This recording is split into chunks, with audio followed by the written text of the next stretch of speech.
Hey, here we are, Sportsbet Betting Insight today, Paulie and Teddy, weekend preview edition. The New York Jets, we finish out the AFC East today in the deep dive. Cubs, Dodgers, big game breakdown coming up in a second. Also, we got the Indians in action as well. Bad beats, bad bets, bad for the books, and new developments in New Jersey coming up. NBA Finals are set. It opened $260 here in Vegas at the Westgate, as high as $3 offshore. Game 1, Golden State 7 and $225 the total, which is Thursday at 6 o'clock Pacific. Series went 7 last year. 0 of the games even failed to hit 220, Teddy. What do you think? Early thoughts. Well, I mean, my general thought for the series is, A, the Warriors deserve to be favored. And obviously, you know, when we talk about the penny number with Golden State, minus $3, I think the Warriors win this series. I think the Warriors are the better of these two teams. If you ask me who can get a stop in a tight game in the fourth quarter, I trust Golden State to do that more than I trust Cleveland. That being said, as a general thought, I mean, I want to be taking points in this series more than I want to be laying them. So for game 1, probably going to take a good hard look at the Cleveland side. I think they may well be live dogs. And if they lose game 1, I may have to come right back with the Cavs when it comes to game number 2. But we got to talk about the Celtics no-show last night. I mean, talk about the betting markets being dead wrong. There was a ton of Boston money last night. There was a ton of under money last night. And the Cavs, I mean, they didn't miss a whole lot of two-point shots. What were they? 17 of 22 on two-point shots in the first half. And got to the free throw line, 17 to 21. It was a game, and we've seen several of them here for the Celtics in the postseason. If you had Boston and you had the under, you're basically dead by the end of the first quarter. Yeah, well, you knew the game was over 5 minutes in, too, in all 3 games in Boston. Couple of tweets, throw them up. ESPN stats and info. Cavs, first team to have 3 separate 40-point quarters against a single opponent in a series since 1990. The Celtics against the Knicks. Also, the Celtics, the only team in the last 20 seasons to never hold a lead when playing at least 3 home games in a single playoff series. Wasted money, bad beat. If you spent hard-earned cash on any of those games in Boston, they had a great season. I will say this, the Wizards would have put up more of a fight. Too bad they weren't able to knock off the Celtics in that one. Bad for the Bucks, 30-cent move on the Rays. It was a 10 a.m. start for the Angels. They were shut out. Yeah, I mean, the bats were asleep against Matt Andriese, and they really never woke up in the contest. There wasn't anything all that special about Andries's stuff, but we're talking about a guy who's now 5-1 with a 3.24 ERA and 8 shutout innings. Yeah, they might get you wet by the hands of your teammates, as we see in this fun photo. That was not a good result, as you mentioned, Paulie, for the house. And one more, Tigers-Astros total, but up from 8.5 to 9.5. It was Verlander against Fiers. 7-6 final, Astros win in that one. Monday, we'll talk college football, Teddy. South Point yesterday put up their week 1 lines for the college football season, which starts Saturday, August 26th. There's 4 games, I think, 4 or 5 games. So that's great that they start early. And then the first Thursday, Ohio State's in action. Tick, tick, man. It's just around the corner. I know we're not yet at Memorial Day, but you'll see. Watch Sportsbet all summer. We'll have plenty of college football analysis over the summer months, but Monday's deep dive, we've got Virgin numbers. Virgin numbers, always fun to talk about, and we'll talk about the line moves off those Virgin numbers, some significant ones right from the get-go from the numbers posted at South Point on Thursday. Talked about this on yesterday's show. Also talked to David Purdom with ESPN Chalk on the radio show, and we had breaking news coming down yesterday as well. New Jersey not going down without a fight. What's the latest there? Yeah, well, there's 2. There's really, and this, this could have been the lead story on Sportsbet today. Here's a quote from David Purdom. Quote, source, New Jersey planning to introduce legislation in June to repeal all sports betting prohibitions and invoke the, quote, nuclear option. Remember what we said on yesterday's show. New Jersey does have one path that PAPSA does not prohibit, and that's they say, all right, we have no laws against sports betting at all in our state. That potential now exists for New Jersey, but that's not the only thing that happened on the legislative front yesterday. Big news out of not New Jersey. This is the one everyone wants to hear. Big news out of Washington, D.C. Well, you're supposed to go, what's the big news? Tell us. try to throw it back and not go on monologues. But, I mean, look, we saw what's called the Game Accountability and Modernization Enhancement Act. The GAME Act. That is a new bill that just surfaced in Congress on Thursday. This is coming from Rep. Frank Pallone out of New Jersey. He's been a very strong advocate for rolling back the federal prohibition.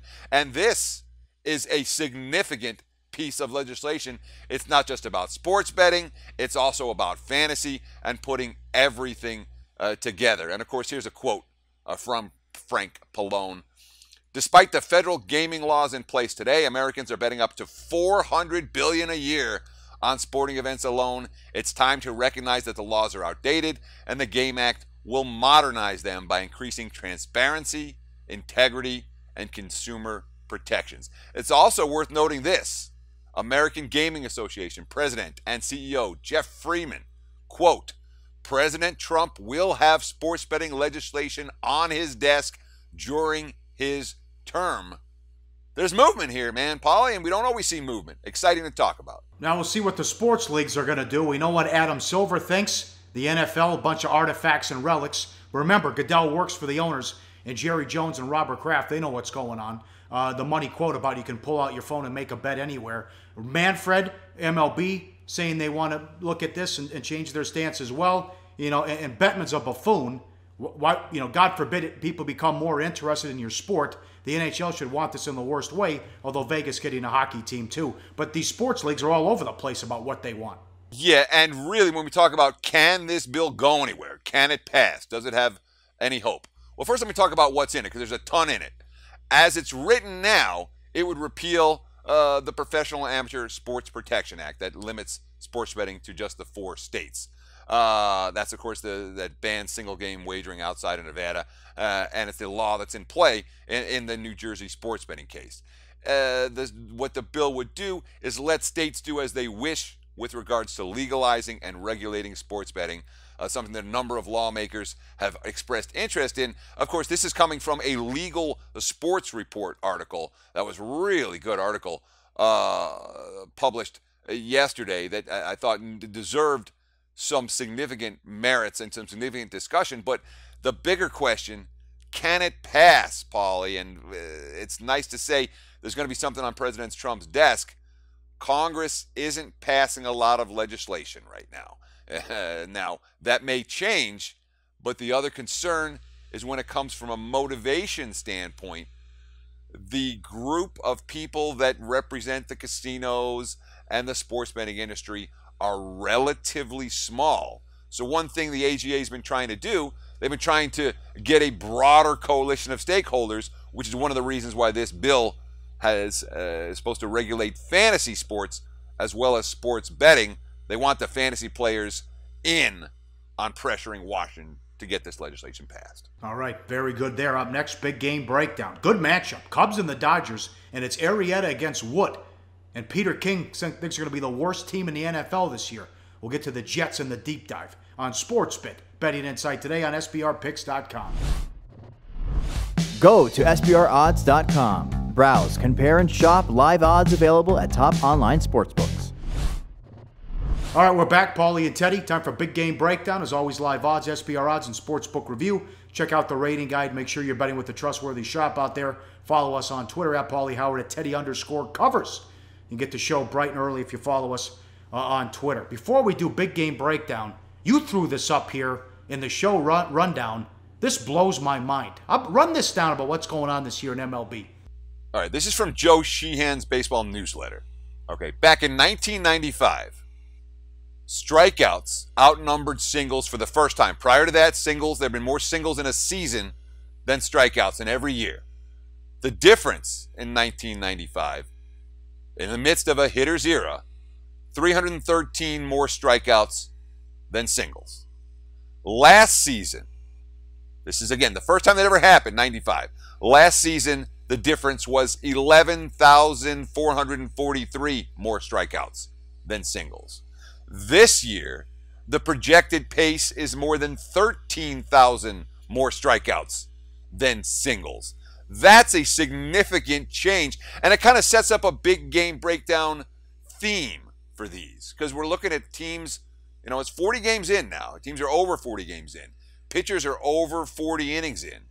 And at a certain point, you got to say you are who you are, which leads into a good discussion on the Chicago Cubs and Jake Arrieta. Yep, so you have Arrieta. Look at this. It's Arrieta against Wood, by the way. Dodgers, $1.35 in this one.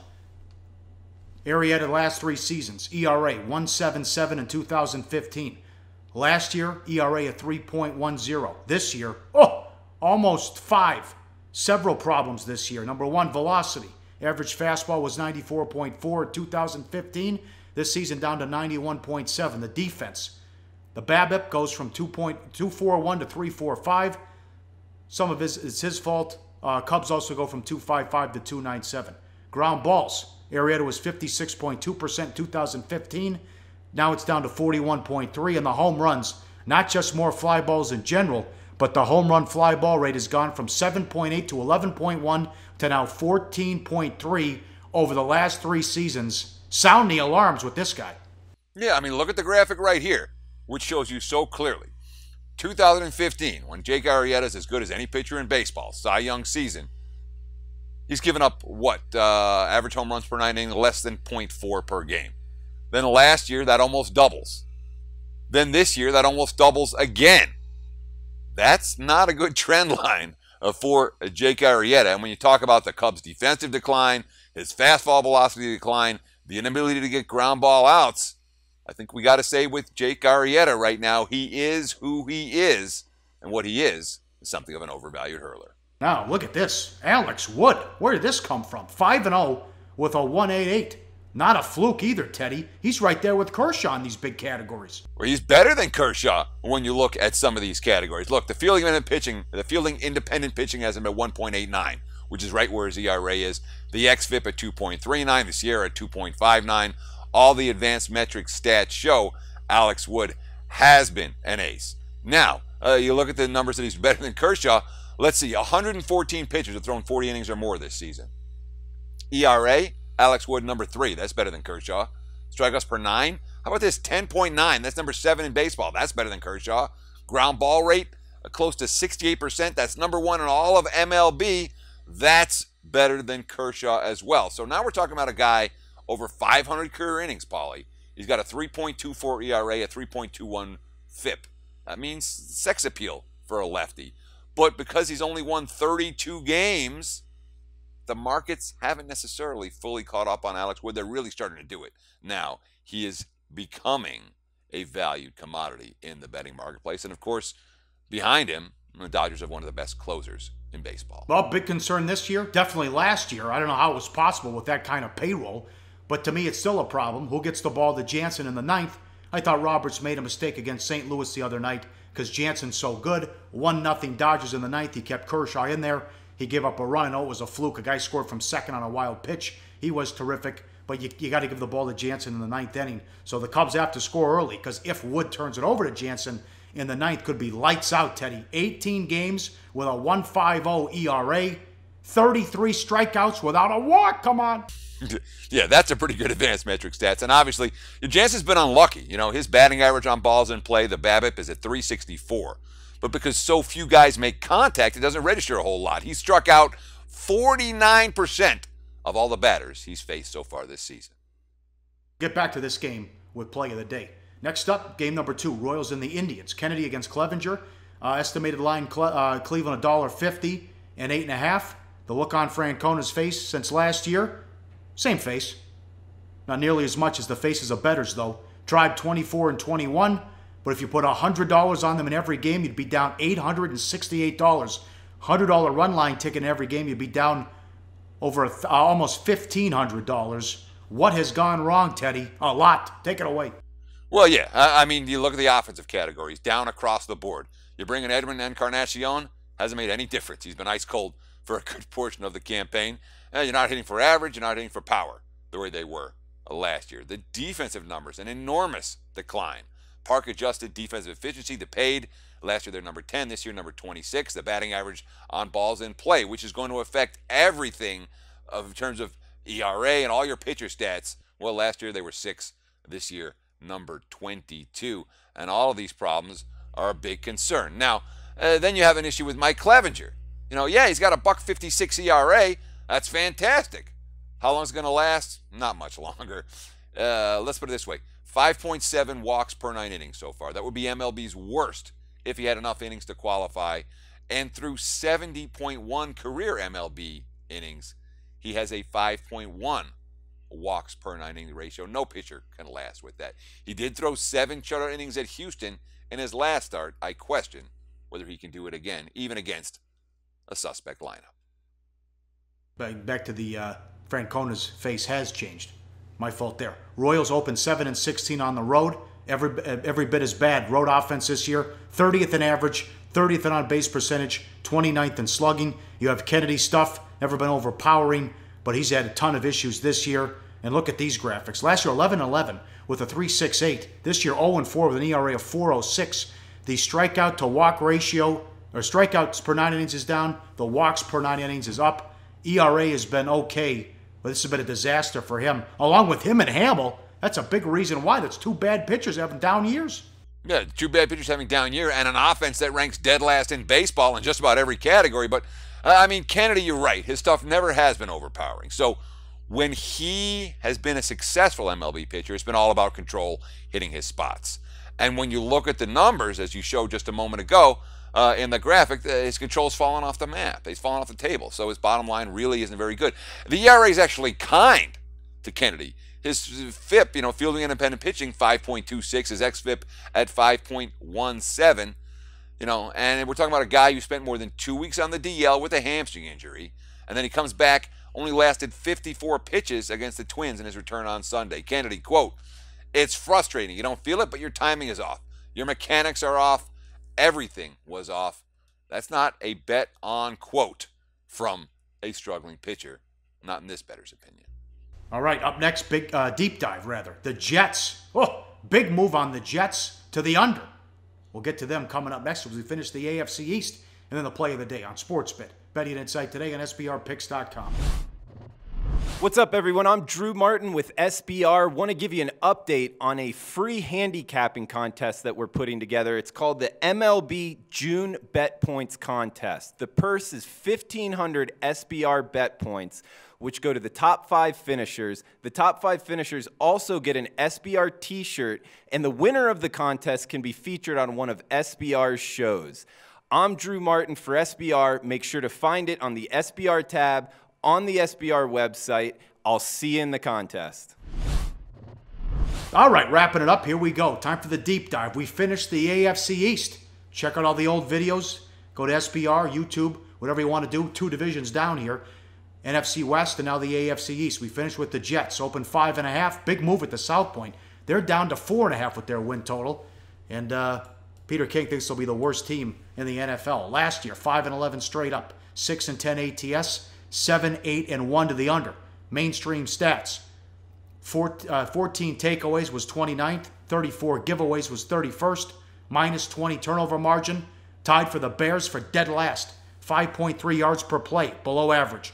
4.3 yards per rush, right around league average. 6.6 yards per pass, that was 25th. 35 sacks allowed, middle of the pack. Now defense, they were terrible. I think they gave up the 5th most points in the league. 98.5 quarterback rating allowed, 30th. 27 sacks, only 3 teams had fewer. 3.7 yards per rush, that was 4th in the NFL. 21 new offensive coordinators this year in the NFL. Here's one of them with the Jets. Morton takes over as OC. Gailey out the door. Yeah, John Morton, a guy who took over for Steve Sarkisian as the USC offense coordinator under Pete Carroll. That's his only previous offense coordinator experience. That was back in 2009 and 2010. The last couple years, he was a wide receiver coach in San Francisco under Jim Harbaugh. He was a wide receiver coach in New Orleans under Sean Payton. That's what he's done for the last 4 years. So you talk about coaching under Carroll and Harbaugh and Payton, might be a guy worth watching. You said Peter King said this was the worst team in the NFL. I don't see how they could be worse than last year. And last year they won 5 games. Look, they were minus 20 in turnovers last year. You say the defense stunk. Hey, they stopped the rush. The defense isn't going to be worse than 30th in the NFL against the pass. an opposing QB rating. I think they're going to be better than having 29th in sacks defensively.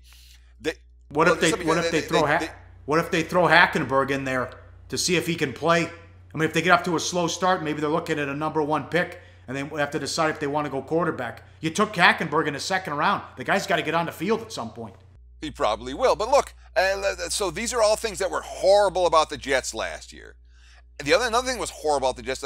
There was a terrible locker room. Okay, nobody liked anybody. There was a disconnect all over the place. You know, we've already seen the quotes coming out of New York, Brandon Marshall being gone. Bye-bye.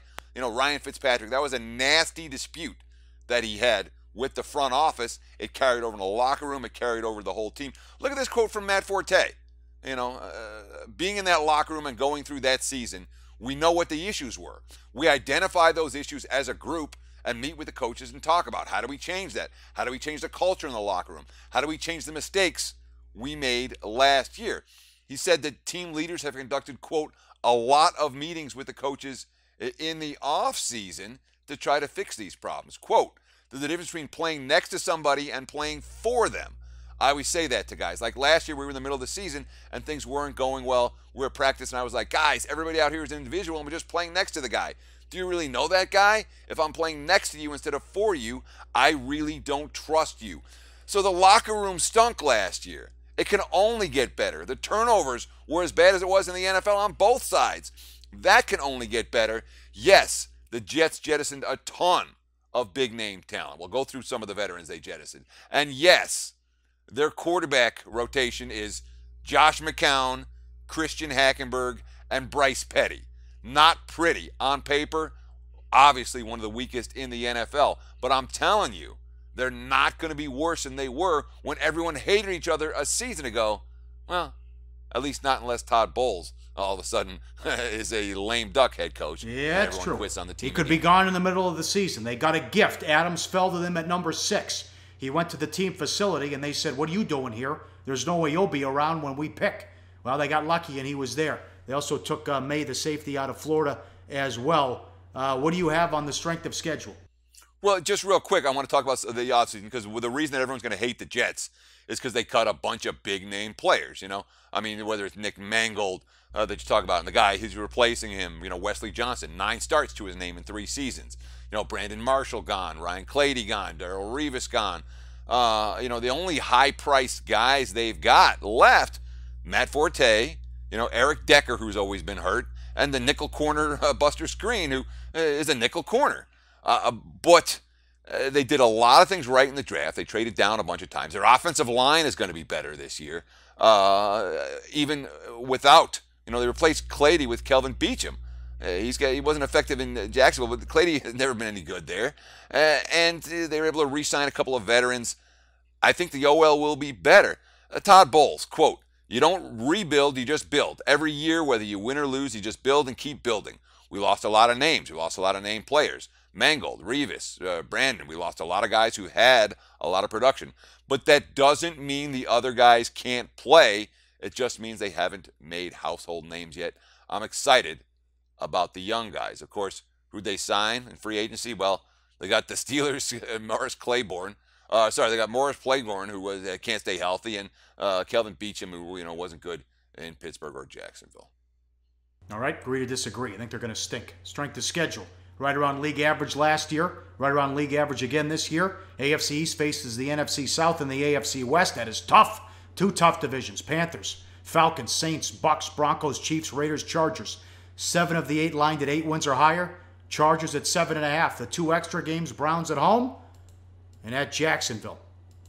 And I believe they do not, yes, they do not get a prime time game too. Thank you, NFL. Great job. Yeah, not even many. Oh, no, they get the Thursday night game against Buffalo. But one Thursday night. Okay, just one. Yeah, but every team gets a Thursday night game. From a scheduling standpoint, the Jets are completely and utterly nondescript. There's no significant change from last year. It's not overly tough, but it's certainly not an easy. And, of course, being that they're the team that's aligned with the lowest win total in the division, no surprise their schedule grays out as slightly tougher than anyone else. But, you know, here's the last question about the Jets. You hate this team. If you were Todd Bowles, you'd rather have been fired after the last year and caught on to somebody's defense coordinator this year, or you got to coach this bunch? You know. Well, last year, I think there's no hope. doubt, I think the Jets are going to cover some numbers. I don't know if they're going to win a lot of games. I think they're going to cover some numbers. I think the markets are too low on a team that's not going to be worse than they were a season ago. All right, very good. Let's finish out a strong week here. Money time, play of the day. You know where we're going. It's 9-12. Dodgers, $1.35. Wood on fire. Arrieta stinks. Issues all over the place, as we outlined earlier in Big Game Breakdown. Dodgers at home, wrap it up. Too low. Great value. It goes against the Cubs. Cubs take money every game. Take the Dodgers minus 135. Wood and the Dodgers. Next week, college football, more NFL, and the finals are here. Loaded week on SportsBit. Betting Insight today on SBRPicks.com. Have a great Memorial Day weekend.